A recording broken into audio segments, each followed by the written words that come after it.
গল্পের নাম রাত ৩টার দরজা।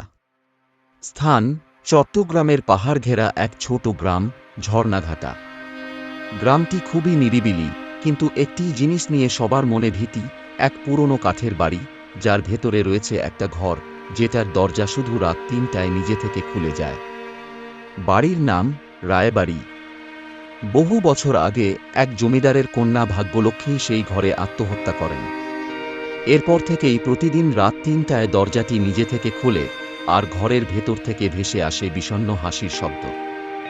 গ্রামের মানুষ বলে, কেউ যদি সেই সময় ঘরের সামনে দাঁড়ায় তাহলে দরজা তাকে ডাকে, আর সে ঢুকলে আর ফেরে না। ঘটনার শুরু। তামিম এক বিশ্ববিদ্যালয় ছাত্র, শহর থেকে আসা ইতিহাসপ্রেমী যুবক, গ্রামে আসে গবেষণার কাজে। ভূত প্রেতের গল্প তার বিশ্বাস হয় না। সে ঘোষণা দেয়, আমি রাত ৩টায় সেই দরজার সামনে দাঁড়াব, দেখি তো কে কাকে ডাকে। গ্রামের মানুষ সতর্ক করে, কিন্তু সে থামে না। ক্যামেরা সেট করে ঘড়িতে টাইমার বসিয়ে সে রায়বাড়ির ভেতর প্রবেশ করে। রাত ঠিক 2:58। বাতাস থেমে যায়, পাখিরা চুপ, কুকুর ঘেউ ঘেউ করে, তারপর হঠাৎ থেমে যায়। ৩টা বাজতেই দরজাটি কুঁই কুঁই করে খুলে যায়। তামিম ক্যামেরা হাতে সামনে এগোয়।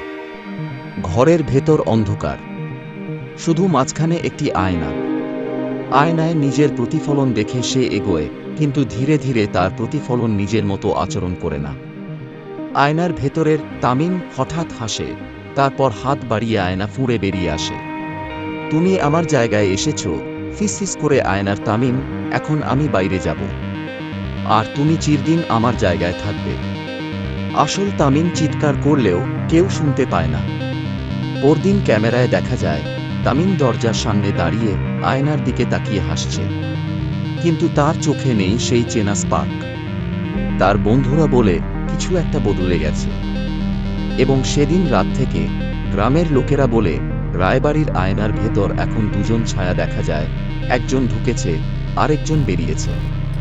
টিকা, এখন আর দরজাটি শুধু রাত ৩টায় খোলে না, যখনই কেউ অহংকার করে সে সময়ই দরজাটি খুলে যায়।